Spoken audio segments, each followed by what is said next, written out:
I guess maybe the biggest question I would have is, well, so what do you see as the ramifications of this construction for the path? Because, see, in a certain way, what I heard you say is that, well, this is what happens when you, like, that in a sense the path is still, well, we're lost in our egos, and ego in the negative sense here, our false self. We have to deconstruct, transcend, go beyond the false self, discover our true self, which is a universal self.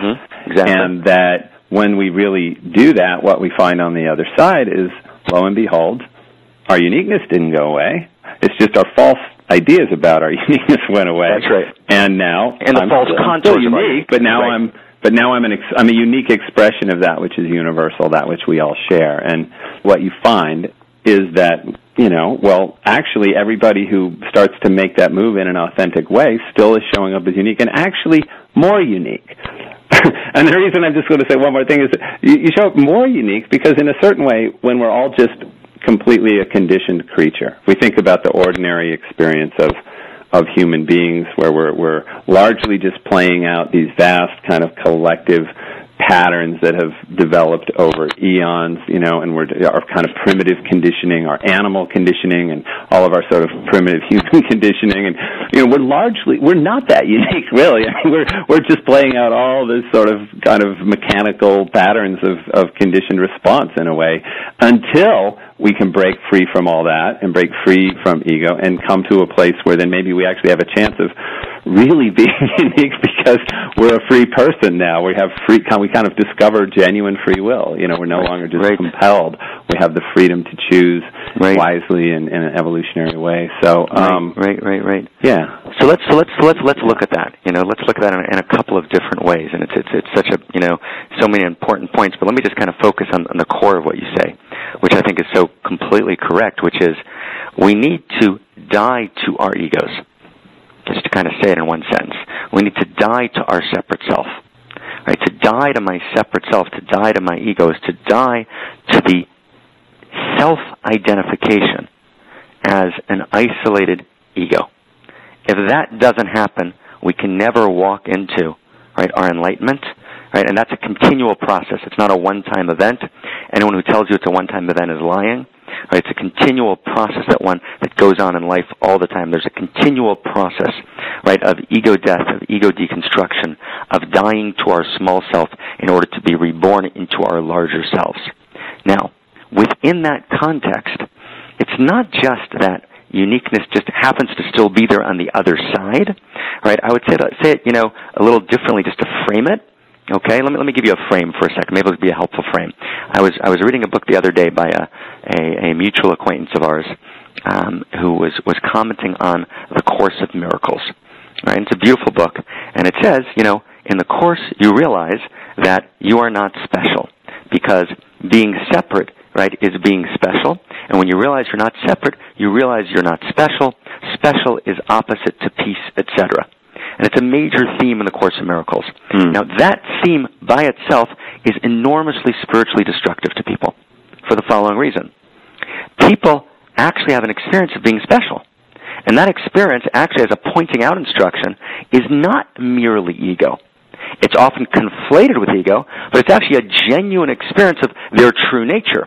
So what happens is, people try and kind of, get beyond the experience of being special, and they've done all the spiritual work in the world, and there it is. It's still there. I still feel like I'm special.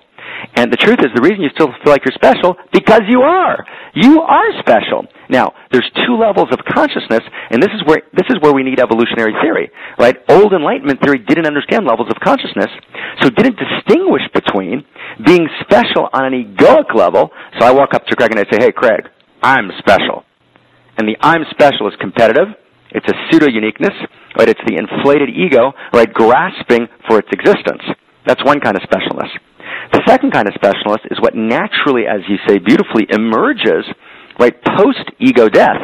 What emerges is your natural, unique, gorgeous specialness, right, which was the intent of the universe.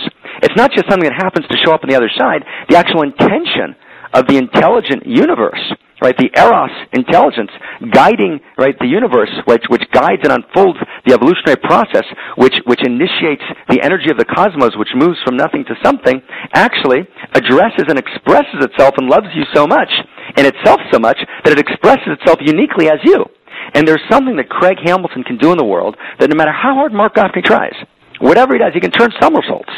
He's not going to be able to do it because it's Craig's to do. It's Craig's unique teaching, and it's Craig's unique path, and it's Craig's gorgeousness that can gift the world with something that Marc Gafni can never gift the world with.